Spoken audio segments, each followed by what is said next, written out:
सावन में लोग शिव जी पर अभिषेक करते हैं। शंकर जी पर अभिषेक करने से क्या मिलता है? जो भगवान शिव की पूजा करता है, जो भगवान शिव की आराधना कर सकता है, वही पूजा और आराधना करने वाला भगवान कृष्ण का भक्त हो सकता है। शिव की कृपा से ही कृष्ण की भक्ति मिलती है, वरना मिल नहीं सकती। तो भगवान शिव की पूजा का फल है कृष्ण प्रेम। क्या? यदि किसी को कृष्ण से प्रेम हो गया, भगवान श्री कृष्ण की भक्ति मिल गई, तो उस पर भगवान शिव की विशेष, बिना शिव कृपा के आपको कृष्ण नहीं मिल सकते। तो आप लोगों ने खूब अभिषेक किया होगा, शंकर जी का खूब आराधना की होगी, तब जाके वृंदावन धाम प्राप्त हुआ है आप लोगों को। अब कृष्ण जब मिल गए तो फिर उनमें मन लगा लो, फिर यहां वहां ना मन हटाओ। कई लोग कहते हैं हम तो शिव जी के पुजारी हैं, हम तो कृष्ण के पुजारी हैं, तो क्या शंकर जी के मंदिर जाएं?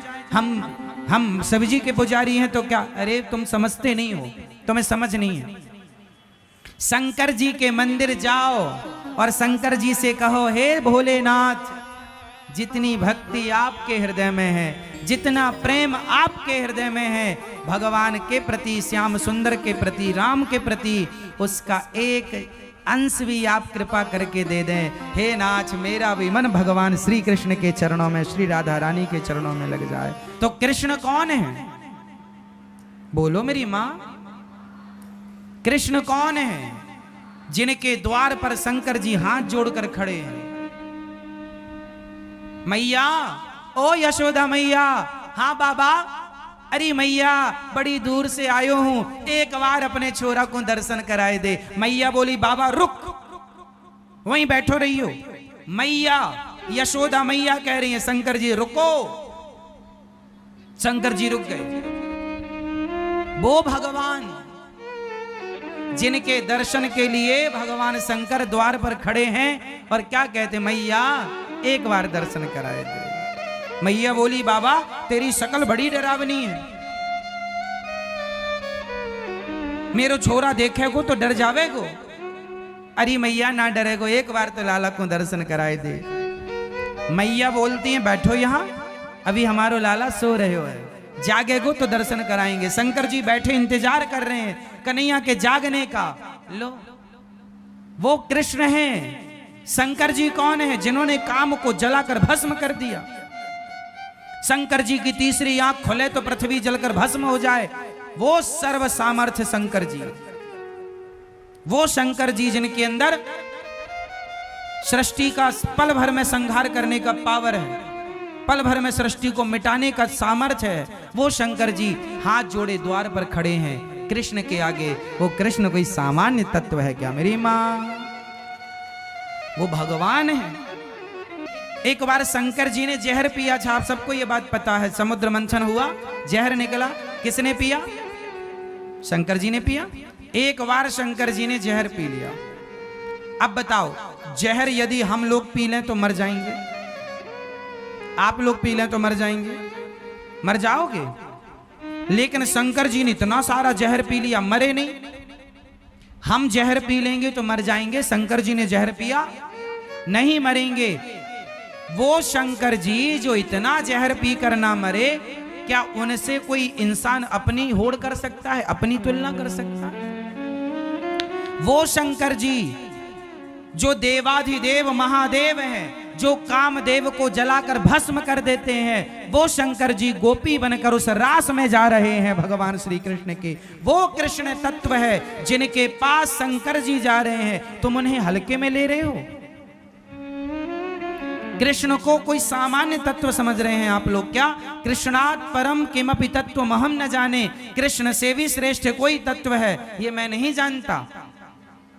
शंकर जी भी जिन्हें जान ना पाते, शंकर जी किनका ध्यान करते हैं? सदा वसंतम हृदयारविंदे भवम भवानी सहितम नमामि। जिनका ध्यान शंकर जी करते हैं भगवान कृष्ण का जन्म हुआ तो दर्शन करने शंकर जी आए, रास हुआ तो दर्शन करने शंकर, जिनका दर्शन करने के लिए लाइन में शंकर जी खड़े हैं, उन कृष्ण को आप सामान्य समझ रहे हैं क्या? कोई मजाक का विषय बना रहे हैं क्या कि वो रास रचाए तो हम भी रचाएंगे? जो काम संत कर सकते हैं ना, तुम ना करो। उनकी भावनाएं अलग हैं, तुम्हारी भावनाएं अलग हैं। उनके विचार अलग हैं, तुम्हारे विचार अलग हैं। सबकी तुलना सबसे नहीं हो सकती मेरी मां। जिस तराजू में सोना तोला जाता है, उस तराजू में टमाटर नहीं तोले जा सकते। टमाटर, सब्जी, आलू तौलने की तराजू अलग होती है और सोना तौलने की तराजू अलग होती है। इंसानों को तौलने की तराजू अलग है और भगवान को तौलने की तराजू अलग है। दोनों को एक तराजू में नहीं तोला जा सकता। आप गलती ये करते हैं कि इंसानों से भगवान की तुलना कर लेते। अरे हम, उन्होंने किया हम भी करेंगे। तो उन्होंने पहाड़ उठाया था, है तुम्हारे बाप में हिम्मत एक उंगली से? उन्होंने इतना सा मुंह खोल के पूरा ब्रह्मांड दिखाया था, है तुम में हिम्मत? भगवान से कहा। आजकल का इंसान जब उसकी नादानी सुनते हैं ना, तो कई बार दया भी आती है मूर्खता पर, कई बार गुस्सा भी आती है कि बताओ भगवान के लिए लोग क्या क्या कहते हैं, जानते नहीं भगवान के बारे में, बोलते हैं।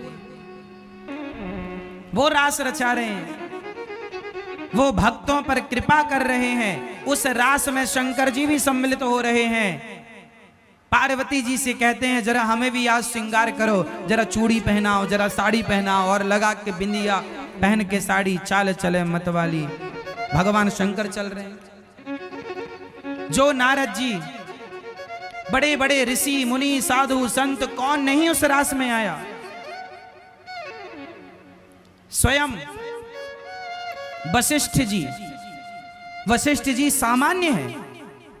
वशिष्ठ जी के पास जितना पावर ब्रह्मा जी के पास है सृष्टि उत्पन्न करने का, जितना पावर भगवान श्री हरि के पास है, भगवान राम, भगवान कृष्ण के पास जितना पावर है, उतना पावर तप के बल पर श्री वशिष्ठ जी ने प्राप्त कर रखा है।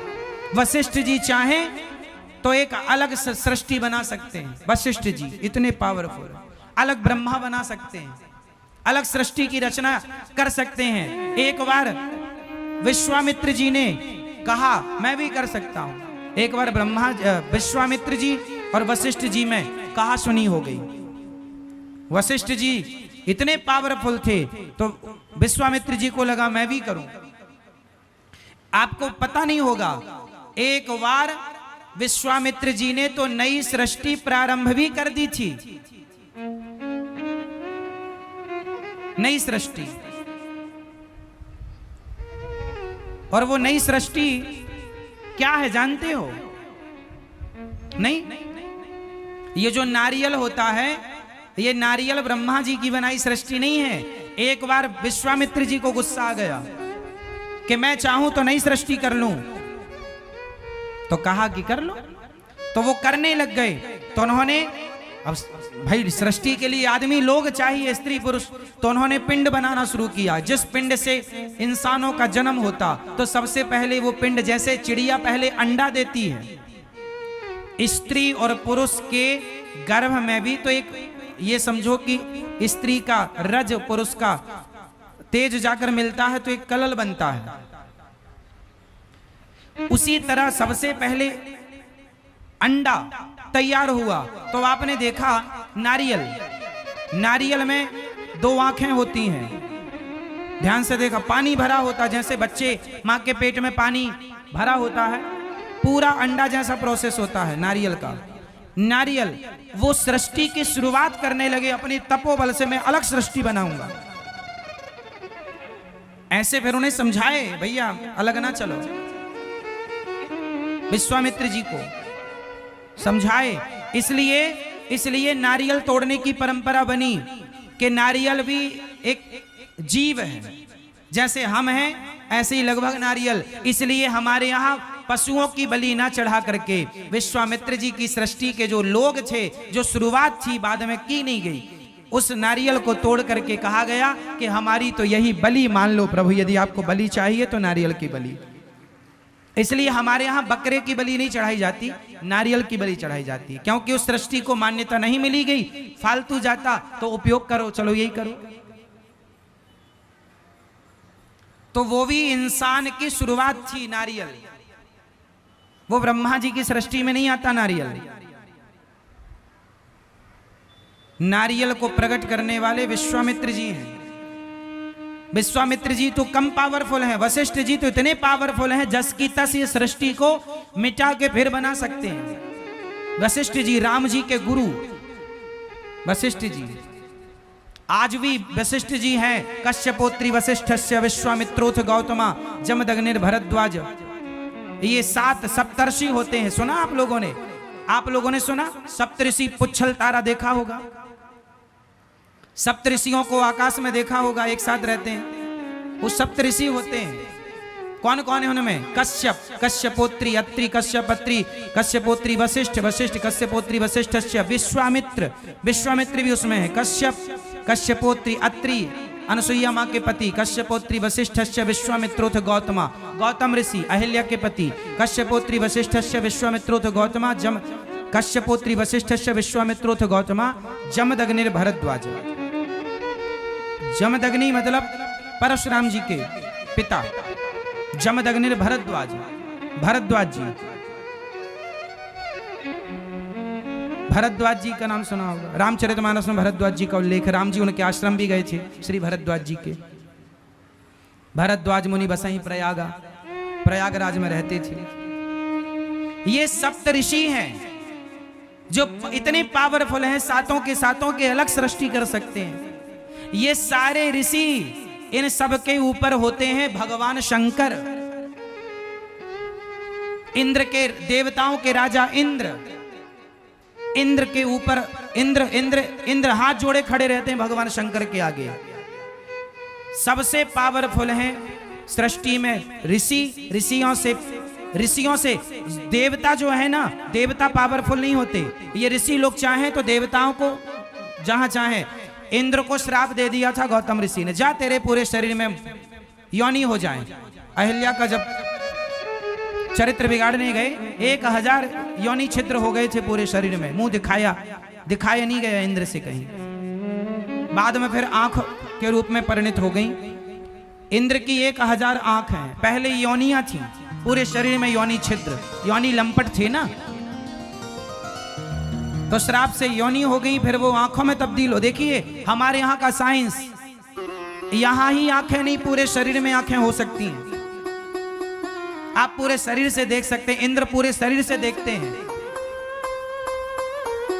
ये हुआ है हमारे यहाँ, ऐसी परंपरा रही है हमारी। ये ऋषि, आप लोगों ने सुना होगा, महाभारत में एक उल्लेख सुना होगा आप लोगों ने, भीष्म पितामह के सामने शिखंडी आ गया। बोलो हाँ हाँ। शिखंडी पहले स्त्री था। शिखंडी का जब जन्म हुआ तो स्त्री था, पर हमारे देश में ऐसे संत थे कि हमारे ऋषियों ने, शिखंडी के पिता ने कहा कि महाराज हमें लड़की की जरूरत नहीं है, राज्य चलाने को लड़का चाहिए, लड़का चाहिए। तो शिखंडी को लड़की से लड़का बनाया गया था 5500 साल पहले।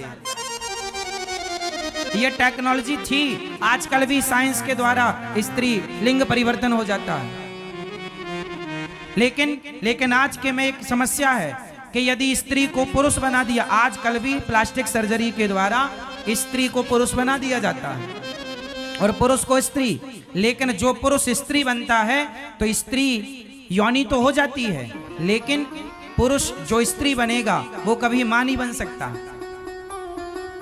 लेकिन हमारे यहाँ ऐसी परंपरा रही है कि शिखंडी स्त्री थे और जो स्त्री पुरुष बनेगी तो वो कभी बाप नहीं बन सकती। लेकिन शिखंडी जब स्त्री से पुरुष बने तो वो पिता भी बने बाद में। और कई बार हमारे यहाँ स्त्री को पुरुष और पुरुष को स्त्री भी बनाया गया है। शास्त्रों में वर्णन आपको मैं कई जगह दिखा दूंगा।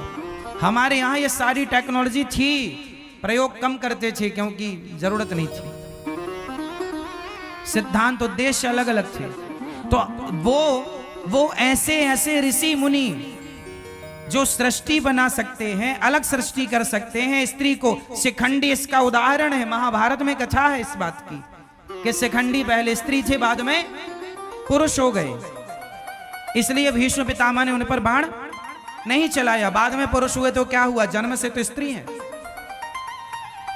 तो मतलब स्त्री से पुरुष बनाने की क्या प्रोसेस भारत में हम हिंदुओं के पास पहले से ये तकनीक थी। वो भगवान जो ऋषि देवता जिनके सामने हाथ जोड़े खड़े होते हैं, वो भगवान शंकर। और वो भगवान शंकर मैया यशोदा से कहते, अरे मैया तेरे लाला को एक बार दर्शन करना हो, एक बार दर्शन कराए थे। वो भगवान हैं। आप बड़े भाग्यशाली हैं कि उन भगवान की कथा सुन रहे हैं जिन भगवान के दर्शन के लिए शंकर जी भी खड़े रहते हैं द्वार पर। मैया एक बार दर्शन कराए थे।